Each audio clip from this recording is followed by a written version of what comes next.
TJ Watt's a pretty interesting guy in my opinion. For one thing, I just find it pretty fascinating that there's a family with 3 players who have all made it to the NFL, with TJ Watt, JJ Watt, and Derek Watt. I also wonder why Derek Watt doesn't go by initials too. I mean, his name is Derek John Watt. He could easily go by DJ Watt. Don't know why he doesn't do that. Maybe he just doesn't want to get confused with being a disc jockey, I don't know. But moving on to the actual thesis of this video, let's talk about TJ Watt. One of the things that I just love about TJ Watt is his speed. He's one of the fastest edge rushers who's out there. And I call him an edge rusher. He's not just an edge rusher, he can do a lot, but edge rusher is really where he makes his money. That's what really makes him such a big player in this league. So what do you do if you're a fast edge rusher? Well, you want to run around a player who's assigned to block you, like what you'd see on the screen. On this play, he's actually going up against a tight end, not a tackle, so typically you would think he'd want to just crash right in and try to run over him because it's a tight end, not a tackle. But TJ knows that his bread and butter is running around guys, not running through them. Not to say that he's not a strong guy, he actually really is, and I'll get into that a little bit later, but really it's his footwork and his speed that makes him so effective. Like as you see, once the ball is snapped, the reason for why we run around is now look where that tight end has his right hand. It's right on TJ Watt's middle of his chest, which is not good hand placement at all. Typically if you're trying to block a guy on the edge, you want to have your hand all the way over to his shoulder pad. If he had his hand on Watt's shoulder pad, he'd be able to control his body a lot more, but because he can't do that, this now means that Watt can easily get free around him. Of course, now the problem becomes we had to run around a guy that takes longer to get to the quarterback, but because Watt is so fast, he's still able to run over and get to the quarterback. And I showed that example using a tight end, but the fact of the matter is he can do that to tackles all day. I mean, he's very good at that. So if you're an offensive coordinator and you're going up against a guy like Watt who can consistently get around you and consistently run around your tackle, what do you do to combat that? Well, one way, probably the most typical way you would do it, is bring your halfback in to chip him. The way that works is something like this. Once again, Watt is going to try to go around a tackle, and the tackle will now have a long way to go to try to block Watt. If he did try to run in that direction, it's very conceivable that he could once again just get his right hand onto Watt's chest, not onto his shoulder pad, which is where you want to have it. Now granted, it is a tackle this time instead of a tight end, so it isn't the worst thing in the world, but it's still a situation you would like to avoid if possible. So what they're going to do is simply to send Duke Johnson right over there to make sure that he continues that block. He's going to run over and just chip Watt. So now as you see, this play should work out pretty well. It's going to be essentially a double team at the start. Of course, Duke Johnson has a route to run. He can't hang around forever, but at least at the start, he'll help basically block Watt into the tackle and make it for an easier block for the tackle to make. In theory, a perfect chip would just move Watt over to allow the tackle to get perfect hand placement and then be able to block Watt. But Watt's not an easy guy to block, even if you have an extra man helping out. Basically what he's going to do here is put his right arm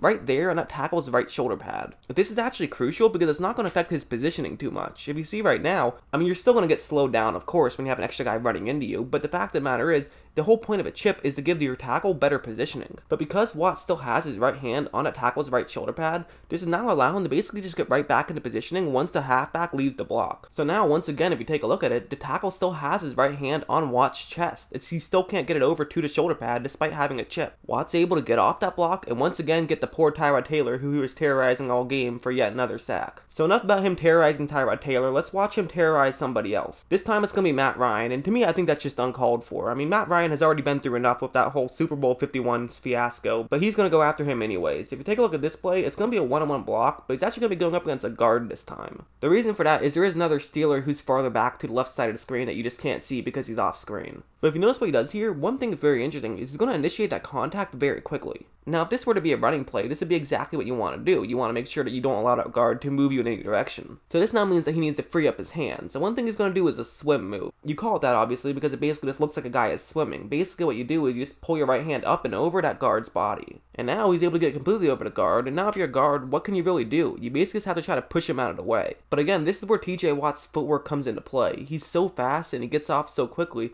that he's easily able to run past the guard and get to Matt Ryan for yet another sack, which again, totally uncalled for. Although if I'm being honest, I'm a Bucs fan, so I don't really mind it too much. You know, I have a tendency to play a little bit of Madden, and one thing that almost never seems to work on Madden is play action. It seems like every time you run play action, your opponent you're playing against already realizes it's going to be play action and just runs over to try to tackle your quarterback. And part of that is probably just because nobody ever runs the ball in Madden, so I'm sure that factors in. But TJ Watt is almost like he's playing Madden out there, where he almost always realizes whether it's going to be play action or it's going to be just a straight up run. Like on this play, he's going up against the right tackle, and take a look at what's going to happen here. It's those first couple of steps that mean so much. Because he just has those first few steps, the tackle can't get over to get proper hand placement. Watt didn't even really run that far around him, he's just that quick. And this would actually be a terrible thing to do if it was actually a run, because that would just leave that B gap completely wide open. But Watt either saw something earlier this week that made him realize this is going to be play action and not just straight up run, or he just kind of figured it out going onto the play. Sometimes these guys can just figure these things out quickly. But he saw something that he liked and was able to quickly get past that tackle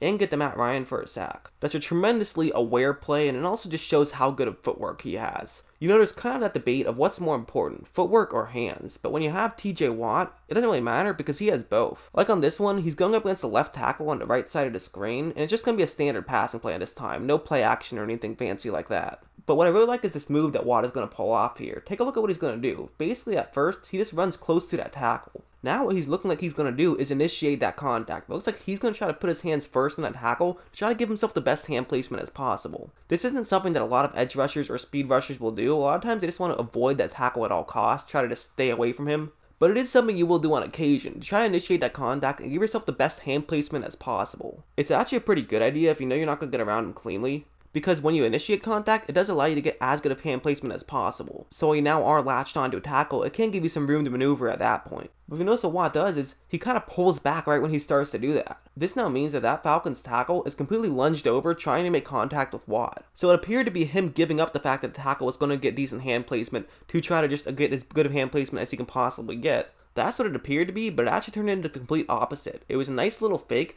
and it's going to allow him to get by that tackle pretty cleanly. The tackle is going to try to push him back, however, he isn't able to do so, and Watt gets to the quarterback and actually creates a fumble for a touchdown. His incredible speed and footwork can also help you in other ways as well. I mean, obviously we all know him as the edge rusher who tries to get to the quarterback, but when he does drop back into coverage, having great footwork and speed can help you there as well. Like on this play, the Cincinnati Bengals are going to have a wide receiver screen out of that stack formation on the bottom half of the screen. They're going to send their high wide receiver out to just block that defensive back right there, and then they'll send their other receiver over to try to catch the ball and then run for as many yards as possible. And it's actually pretty decent coverage to be doing this. It's zone coverage. Now granted, it's a cover 2. Ideally, you'd want to do this against a cover 3 or 4 where there's less guys in the middle of the field, but it's still very good coverage because it's zone. You want to do this against zone. Man coverage is just not as effective against. Really, the key guy to watch here is going to be Watt. He's in charge of covering that zone second closest to the bottom half of the screen, which basically means that after the first Steeler gets blocked, he's going to be the closest guy to the receiver.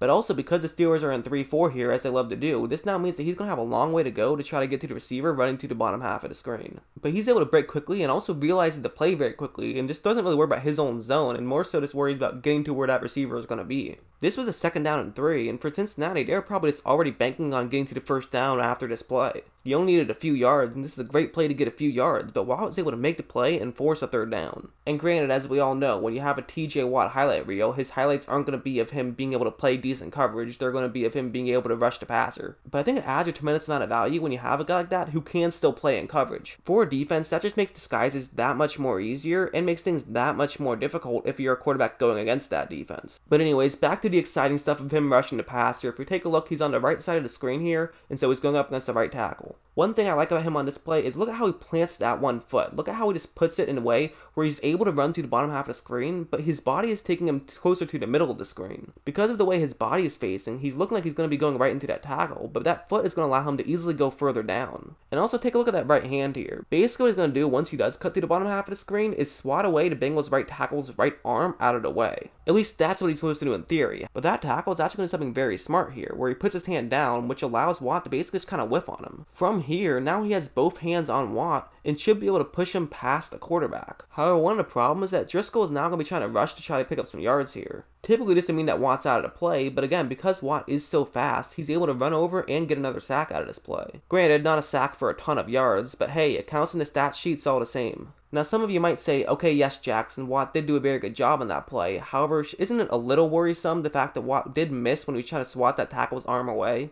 And to me, I say absolutely not, because more often than not, he does something like this. Once again, he's going to go up against that same tackle, and once again, he's going to do the same thing he tried last time, however, this one with a little bit of a different effect. I mean, if we look right now, I mean, that arm is just completely out, totally just ready to get swatted away. That's honestly just not a great play by a tackle. You don't want to have your arms out like that. You want to have your arms down until you're ready to latch on. Really, your arm either needs to be bent, or it needs to be all the way down, but having it out like that just makes it too easy to get swatted away. Watt's able to do exactly that, and now there's just no way to latch on. He's able to get to the ball and force a fumble. One thing I always find interesting with these talented players isn't just how opponents game plan to try to stop them, but how their own defensive coordinators will game plan to try to get them more into the game. So if you have a talented, fast edge rusher, what would you do? Well, oftentimes you do something like this. As of right now, you're going to have a defensive end basically go in between that right guard and right tackle to try to force a double team. The double team itself isn't necessarily crucial, but really what we want to do is get that right guard to move to the left side of the screen. Because if you do that, this now should allow Watt to basically just run in between that gap that's going to open up with that guard moving to the left side of the screen. This now should allow him to get the Bortles very quickly, and because he is so fast, that extra little time it would take him to run around to get through that gap shouldn't really matter too much. But the one thing to worry about here is the Jacksonville Jaguars do have a halfback in the game, so for all they know, he could be blocking on this play. Maybe Bortles even reads this and is going to say, hey, make sure you block for me right over there. The point is, you don't know, so this isn't going to be a guaranteed win play by any means. So basically what Watt's going to do is kind of start off as though he is running to the top half of the screen. Now as you see right now, the halfback isn't blocking, and there could be two reasons for that. One possibility is just that he was never blocking at all and this whole thing was worthless. And that definitely is a possibility, but it also is possible that he was supposed to block only in case of emergency, essentially. But since it looks like this play is developing naturally, him blocking wouldn't really do too much, so he's just going to run out and go straight to his route.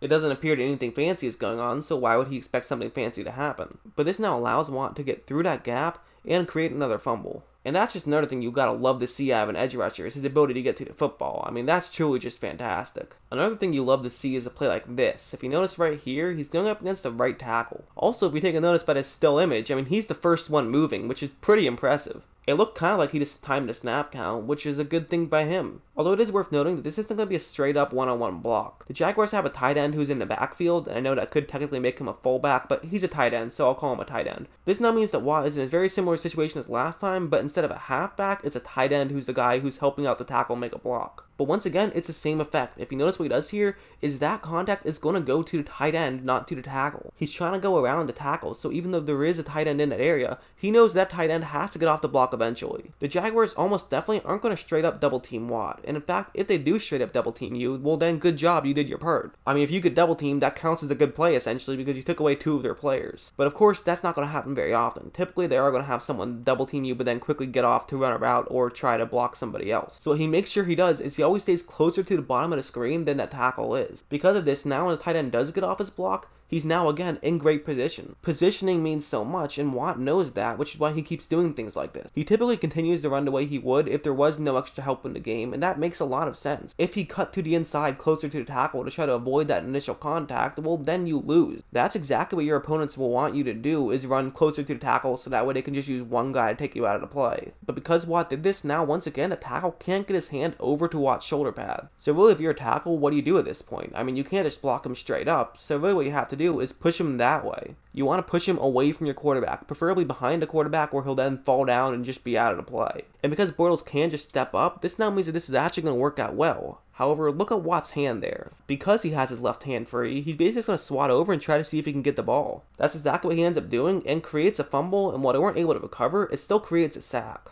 As I mentioned before, you love when an edge rusher has a tendency to knock the ball out, and it's for two reasons. Obviously, the greatest reason is because it creates a turnover, which is the greatest thing you can do on a defensive play. But the other reason is because of plays like that. It makes things a lot easier for a sack. I mean, you can't have a broken tackle if you just knock the ball out. All around, it's going to be a good thing for a defense if you can get that ball out of the quarterback's hands. One more thing, as I mentioned before, he does seemingly have that sixth sense of knowing when it's going to be either a running play or a passing play, and this one is a very good example of that. The right tackle is going to be blocking him, and what does he love to do? He loves to run around the tackle, so that's what a tackle is going to be expecting. Now, as you see, he's getting over and getting ready to block Watt in that direction. However, Watt is going to look up and realize that this isn't going to be a passing play, this is going to be a running play. So what he does is break to the inside and is able to get into the play. This is absolutely a big risk, because if this was actually a passing play and it was just play action and Watt got fooled, this would now give up containment and allow Blake Bortles, who is a quarterback who can run, just basically to get over to the left side of the screen and have all the time he wants to throw the ball. But he guessed right, or maybe I should say he read the play right, and was able to get over and make a great play.